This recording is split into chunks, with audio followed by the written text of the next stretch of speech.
Hello my dear friends, ఎలా ఉన్నారు? Welcome back to our YouTube channel PNG financial advisor. So last Friday రోజున మన PNG అఫీషియల్లో మీరు చూసినట్టయితే ఒక మెసేజ్ చేయడం జరిగింది. మీకు ఏదైనా టెక్నికల్ ఇండికేటర్ గురించి తెలుసుకోవాలనుకుంటే మన యూట్యూబ్లో మెసేజ్ చేయండి, కమెంట్ చేయండి. సో దాని ద్వారా నేను నెక్స్ట్ వీడియో అయితే ఈ వీకెండ్ చేయాలనుకుంటున్నాను అని చెప్పేసి. కాకపోతే unfortunately 4 to 5 members they were commented, but indicator name అనేది స్పెసిఫై చేయలేదు. బట్ ఎందుకంటే కొత్తగా వచ్చిన న్యూ కమర్స్ ఎవరైతే ఉన్నారో మార్కెట్లో చాలా వరకు కన్ఫ్యూజింగ్గా ఉంటారు. Because there are thousands of indicators in the market. వేల కొలది ఇండికేటర్స్ మన మార్కెట్లో అవైలబుల్ ఉన్నాయి. సో కొంతమందికి వాటి యొక్క పూర్తి నేమ్స్ కూడా తెలియదు. సో వీటిలో వేటిని వాడాలో కూడా కన్ఫ్యూజన్ అనేది ఉంటుంది. సో దాంట్లో కొన్ని ట్రస్టబుల్ ఇండికేటర్స్ని కాంబినేషన్లో యూజ్ చేస్తే మంచి రిజల్ట్స్ వచ్చే అవకాశం ఉంటుంది. సో వాటి యొక్క ఒక 20 ఇండికేటర్స్ యొక్క డెఫినేషన్ని ఈ వీడియోలో తెలియజేయాలనుకుంటున్నాను. సో ఈ వీడియో చూసిన తర్వాత మీరు ఈ 20 ఇండికేటర్స్లో ఏదైతే మీ ఫేవరెట్ ఇండికేటర్ ఉంటుందో, లేదంటే మీకు ఇంట్రెస్టెడ్ ఇండికేటర్, నేర్చుకోవాలనుకునే ఇండికేటర్ ఏదైతే ఉంటుందో దాన్ని కింద కమెంట్ సెక్షన్లో తెలియజేయండి. దేనికైతే ఎక్కువగా ఇంట్రెస్ట్ కనిపిస్తుందో ఆ ఇండికేటర్ పైన బ్రాడ్ ఇన్ఫర్మేషన్తో నెక్స్ట్ వీడియో టెక్నికల్ అనాలిసిస్లో ఉంటుందండి. సో ఇండికేటర్స్ అనేవి కంప్లీట్గా 2 పారామీటర్స్ పైన ఆధారపడి ఉంటాయి. One is price and another one is volume, but other one is time frame అండి. Third one is time frame which is we can adjust. Time frame అనేది మనం adjust చేయవచ్చు. 5 minutes క్యాండిల్స్లో చూసినట్టయితే ప్రీవియస్ 26 or 12 మనం ఏదైతే ఎంఏసిడిలో చూస్తామో దాని యొక్క డెఫినేషన్స్ ప్రీవియస్ క్యాండిల్స్ పైన ఆధారపడి ఉంటుంది. సో టైం ఫ్రేమ్ని మనం అడ్జస్ట్ చేయవచ్చు, కానీ ప్రైస్ని, వాల్యూమ్ని మాత్రం మనం చేంజ్ చేయలేం కదా. So all indicators are depending on those 2 parameters అనమాట. సో ప్రైస్ పైన, వాల్యూమ్ పైన ఆధారపడి ఉంటాయి. సో వాటి వల్ల మనకు తెలియాల్సింది ఏంటి అంటే కమింగ్ టైంలో నెక్స్ట్ మూమెంట్లో ప్రైస్ అనేది ఎట్ సైడ్ వెళ్ళబోతుంది. డౌన్ ట్రెండ్కి వెళ్ళబోతుందా, అప్ సైడ్కి వెళ్ళబోతుందా, లేదంటే కన్సాలిడేషన్ ఫేజ్లో సైడ్ వేస్లో ఉండబోతుందా. So there are 3 phases in the market. మనం ఆల్రెడీ లాస్ట్ 3 episodes మీరు చూసినట్టయితే టెక్నికల్ అనాలిసిస్లో క్యాండిల్ స్టిక్స్ గురించి, క్యాండిల్ స్టిక్ యొక్క ప్యాటర్న్స్ గురించి తెలుసుకున్నాం. అంతేకాకుండా ఎంఏసిడి గురించి కూడా తెలుసుకున్నాం.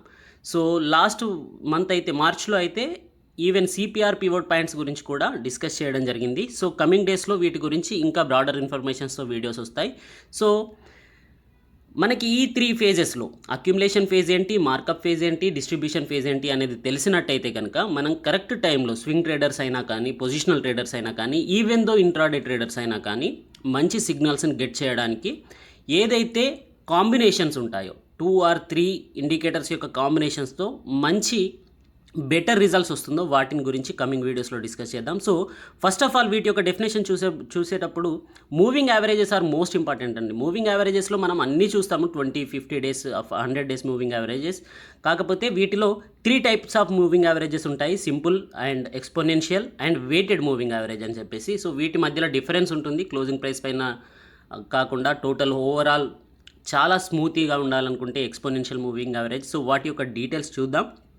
అంతేకాకుండా సో మూవింగ్ యావరేజెస్లో గోల్డెన్ క్రాస్ ఓవర్ అనే పాయింట్ ఉంటుందండి. సో ఎప్పుడైతే 100, 50 and 20 3 మూవింగ్ యావరేజెస్ అనేవి గెట్ టుగెదర్ అయ్యి గోల్డెన్ క్రాస్ ఓవర్ అయినట్టయితే, 100 మూవింగ్ యావరేజ్ అనేది అప్ సైడ్ వెళ్తూ ఉన్నట్టయితే, సో మనకి అక్కడ నుంచి ప్రైస్ అనేది ఇంకా ఫర్దర్గా అప్ ట్రెండ్లో వెళ్ళే అవకాశం ఉంటుంది అనేది అయితే అర్థమవుతూ ఉంటుంది. సో గోల్డెన్ క్రాస్ ఓవర్ గురించి కూడా తెలుసుకుందాం. So moving averages, convergence and divergence, MACD గురించి ఆల్రెడీ మన ఛానల్లో వీడియో ఉంది. పైన మీకు ఐకాన్లో క్లిక్ చేసినట్టయితే వస్తుంది. సో దాన్ని తెలియజేస్తాను.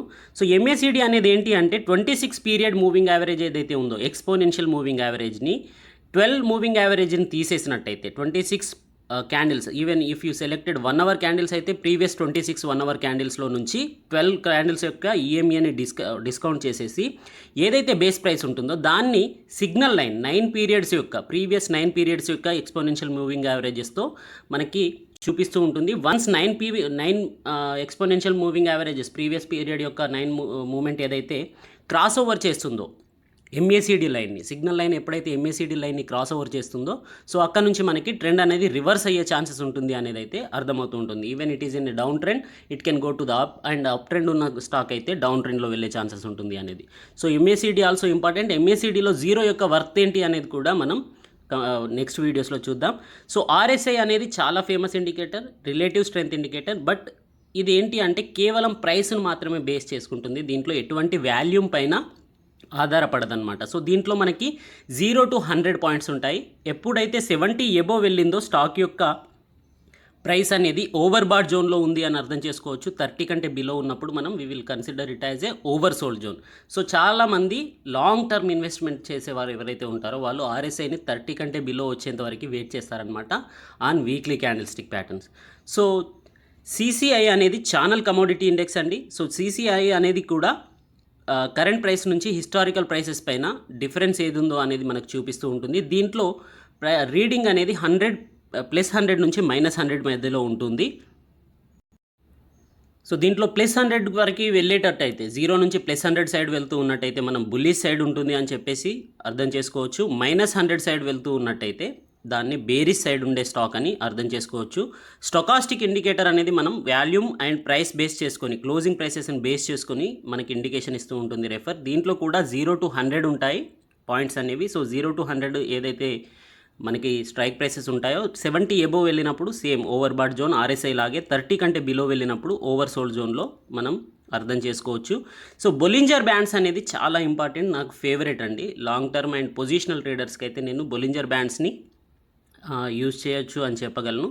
సో ఎందుకంటే బొలింజర్ బ్యాండ్స్ని హికానాషి ఫార్మాట్లో యూజ్ చేసినట్టయితే క్యాండిల్ స్టిక్ కాకుండా హికానాషి అనేది మనకి మార్కెట్లో ఉండే నాయిసీని డిస్కౌంట్ చేస్తుంది. హికానాషి గురించి కంప్లీట్గా వీడియో చేద్దాం. బొలింజర్ బ్యాండ్స్ చేసినప్పుడు నేను హికానాషి గురించి కూడా ఎక్స్ప్లెయిన్ చేస్తాను. హికానాషితో కనుక బొలింజర్ బ్యాండ్స్ని యూజ్ చేసినట్టయితే పొజిషనల్ ట్రేడర్స్కి స్వింగ్ మూమెంట్స్ని కనిపెట్టడానికి చాలా మంచి రిజల్ట్స్ అయితే వస్తూ ఉంటాయి. సో దీంట్లో +2 -2 ఉంటుందండి డైవర్జెన్సీ అనేది. కాకపోతే వీటిలో నారో రేంజ్ అండ్ బ్రాడ్ రేంజ్ని చూపిస్తూ ఉంటుంది బొలింజర్ బ్యాండ్స్ అనేది. సో నారో రేంజ్కి వచ్చినప్పుడు సైడ్ వేస్లో ఉంది అనమాట. సో బ్రాడ్ రేంజ్కి వెళ్ళినప్పుడు there will be a movement in up trend or down trend అనేది మనకు అర్థమవుతూ ఉంటుంది. సో దీంట్లో 3 బ్యాండ్స్ ఉంటాయి, middle line, upper line, down line. Upper line +2 అని, డౌన్ బ్యాండ్ని మనం -2 అని చెప్పేసి డీవియేషన్ ఇస్తూ ఉంటాం. సో దీన్ని గురించి కూడా మనం తెలుసుకుందాం.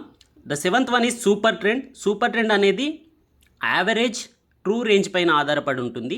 10 periods average true range and 3 periods average true రేంజ్ని కన్సిడర్ చేస్తూ మనకి సూపర్ ట్రెండ్ చూపిస్తూ ఉంటుంది. సూపర్ ట్రెండ్లో పాజిటివ్ బులిష్ బ్రేక్అవుట్స్ ఇచ్చిన స్టాక్స్ అనేవి చాలా మంచి రిటర్న్స్ కమింగ్ 1 to 2 వీక్స్లో ఇచ్చే ఛాన్సెస్ ఉంటుందన్నమాట. సో దీని గురించి కూడా తెలుసుకుందాం. విలియం ఆర్ అనేది కూడా చాలా మంచి ఇండికేటర్ అండి. దీంట్లో కూడా 0 to 100 వాల్యూస్ ఉంటాయి. 7 to above ఎప్పుడు ఉన్నట్టయితే అప్పుడు ఓవర్ బాట్ అని, 30 కంటే బిలో ఉన్నప్పుడు ఓవర్ సోల్డ్ జోన్ అని చెప్తాం. ఇది కూడా సేమ్ స్టొకాస్టిక్ ఇండికేటర్ లాగానే, కాకపోతే కాస్త పర్సంటేజెస్ అనేవి చేంజ్ ఉంటూ ఉంటుంది. So 9th one is volume అండి. వాల్యూమ్ అనేది ఇండికేటర్ అయినా అంటే అవునండి ఇండికేటరే. ఎప్పుడైనా షేర్ ప్రైస్ పైనే కాకుండా ఆ పర్టికులర్ స్టాక్లో వాల్యూమ్స్ ఎలా ఇంప్రూవ్ అవుతూ ఉన్నాయి, సో ఏవైనా బిగ్గర్ ఇన్వెస్టర్స్ వస్తూ ఉన్నారా దాంట్లో, సో దాన్ని మనం చూడడానికి వాల్యూమ్ ఇండికేటర్ అనేది మోస్ట్ ఇంపార్టెంట్ అండి.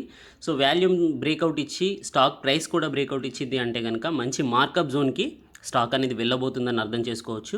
10th one is central pivot range అండి. దీని గురించి వీడియో చేయడం జరిగింది. దీంట్లో 3 లైన్స్ ఉంటాయి, pivot line and bottom central pivot line and top central pivot line. Pivot line అనేది స్టాక్ యొక్క ప్రీవియస్ క్యాండిల్ యొక్క హై ప్లస్ లో ప్లస్ క్లో డివైడెడ్ బై 3 అని చెప్పేసి చూపిస్తూ ఉంటుంది. బాటమ్ సిపిఆర్ లైన్ అనేది హై ప్లస్ లో divided by 2 and top CPR అనేది ప్రజెంట్ ఫస్ట్ లైన్ అయిన pivot line and pivot price ఏదైతే ఉందో దానిలో నుంచి బాటమ్ సిపిఆర్ని మైనస్ చేసి సబ్స్ట్రాక్ట్ చేసి ప్లస్ పివోట్ పాయింట్ని చూపిస్తూ ఉంటుంది అనమాట. సో దాని యొక్క క్యాలిక్యులేషన్ ఏదైతే వస్తుందో ఆ మార్క్ని మనకి టాప్ సిపిఆర్ చూపిస్తూ ఉంటుంది.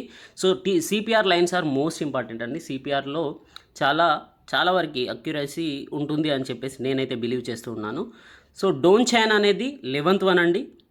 డోన్ చైన్ అనేది కూడా సేమ్ ఛానల్ అండి. బొలింజర్ బ్యాండ్స్ లాగానే డోన్ చైన్ ఇండికేటర్ కూడా మనకి ప్లస్ బ్యాండ్ మైనస్ బ్యాండ్ ఉంటుంది. సో దీంట్లో కూడా మనకి స్టాక్ ప్రైస్కే కాకుండా వాల్యూమ్స్ని బేస్ చేసుకొని ఆ స్టాక్ యొక్క వాలిటాలిటీ ఎలా ఉండబోతుంది అనేది చూపిస్తూ ఉంటుందన్నమాట.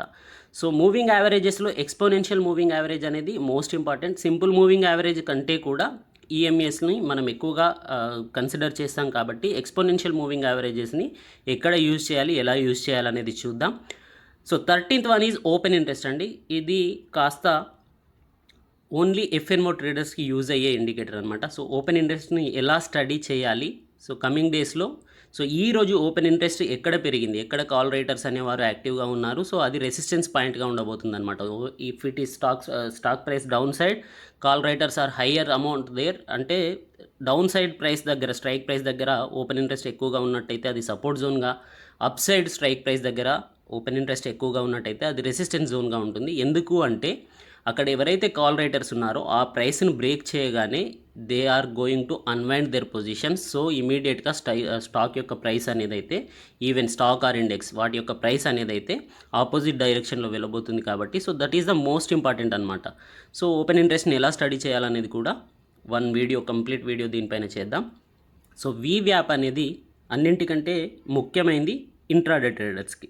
So volume weighted average price అనేది వాల్యూమ్ అండ్ ప్రైస్ రెండింటిని బేస్ చేసుకొని ఇది ఒక సింగిల్ లైన్ ఇండికేషన్ ఇస్తూ ఉంటుంది. వన్స్ వీవ్యాప్ పైన బ్రేక్అవుట్ ఇచ్చింది అంటే 5 మినిట్స్ క్యాండిల్స్లో చూసినా, మీరు 15 మినిట్స్ క్యాండిల్స్లో చూసినా, వీవ్యాప్ లైన్ని బ్రేక్ ఇస్తూ గ్రీన్ క్యాండిల్ అప్ సైడ్ వెళ్ళినట్టయితే బుల్లిష్ గాను, red candle down side close అయినట్టయితే బేరిష్ గాను మనకి స్టాక్ అనేది మూవ్ అయ్యే ఛాన్సెస్ ఉంటుంది. ఇది మనకి ఇంట్రాడేలో చాలా యూజ్ అవుతూ ఉంటుందన్నమాట.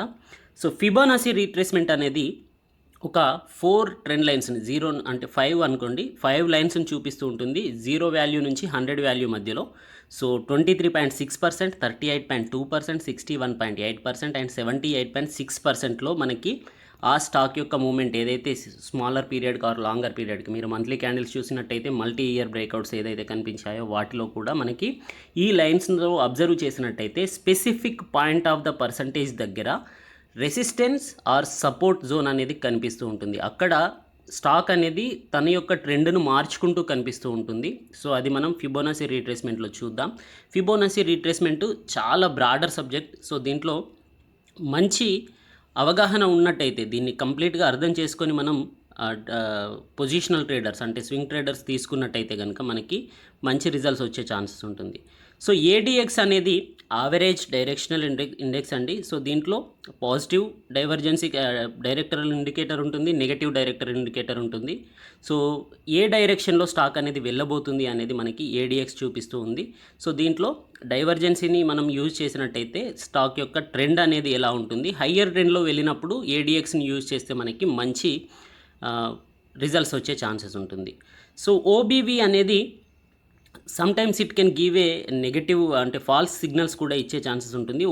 ఓబీవీ అనేది బ్యాలెన్స్ వాల్యూమ్ పైన ఆధారపడి, ఆన్ బ్యాలెన్స్ వాల్యూమ్ అంటాం దీన్ని. సో బ్యాలెన్స్ వాల్యూమ్ పైన ఆధారపడి మనకి స్టాక్ ప్రైస్ని రెఫర్ చేసే ఇండికేటర్. సో ఇది లీడింగ్ ఇండికేటరే అయినప్పటికీ సమ్టైమ్స్ ఫాల్స్ ఇండికేషన్స్ ఇచ్చే ఛాన్సెస్ ఉంటుంది. బట్ దీనిని కూడా కాంబినేషన్లో యూజ్ చేసినట్టయితే, ఈదర్ వీవ్యాప్తో ఇట్లాంటి వాటితో కాంబినేషన్లో యూజ్ చేసినట్టయితే పాజిటివ్ రిజల్ట్స్ వచ్చే ఛాన్సెస్ ఉంటుంది. So 18th one is Arun అండి. అరుణ్ ఇండికేటర్ అనేది ద స్టాక్ యొక్క ట్రెండ్ని డిసైడ్ చేసే ఇండికేటర్ అనమాట. అండ్ స్టాక్ యొక్క స్ట్రెంగ్త్ ఎంత ఉంది, ట్రెండ్ ఎలా ఉంది, సో అప్పర్ సైడ్ మూమెంట్ ఉందా, డౌన్ సైడ్ మూమెంట్ ఉందా అనేది Arun up line and Arun down line అనేది మనకి ఇందులో మెజర్ చేసి చూపిస్తూ ఉంటాయి.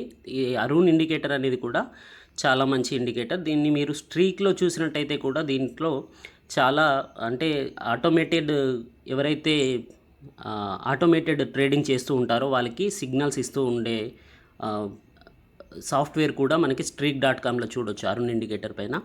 సో కోరిలేషన్ అండ్ కోఎఫిషియంట్ అనేది 19th వన్ అండి. సో ఏదైనా 2 ఇండికేటర్స్ పైన కానీ 2 పారామీటర్స్ పైన కానీ మనం దీంట్లో కాంబినేషన్ని మిక్స్ చేయవచ్చు.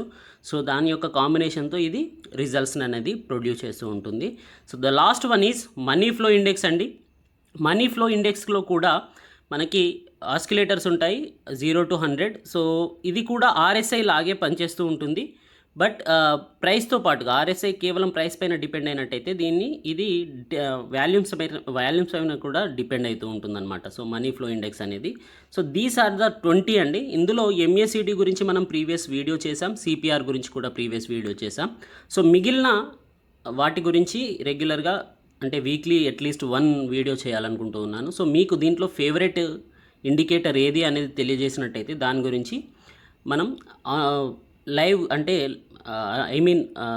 స్టాక్ యొక్క క్యాండిల్ స్టిక్ ప్యాటర్న్స్లో దాన్ని ఎలా యూజ్ చేయాలనేది చూద్దాం. సో అది క్యాండిల్ స్టిక్ ప్యాటర్న్ అయినా సరే, హికానోషి అయినా సరే, రంకెన్షన్ అయినా సరే, సో ఎట్లాంటి వాటిలో అయినా సరే దేంట్లో బెటర్ పర్ఫార్మెన్స్ ఇస్తుంది అనేది ట్రేస్ అవుట్ చేసి మరి మనం చూద్దాం. సో వాటి గురించి తెలుసుకోవాలనుకుంటే కనుక కింద కమెంట్ చేయండి. థ్యాంక్ యూ, గుడ్ లక్, జై హింద్.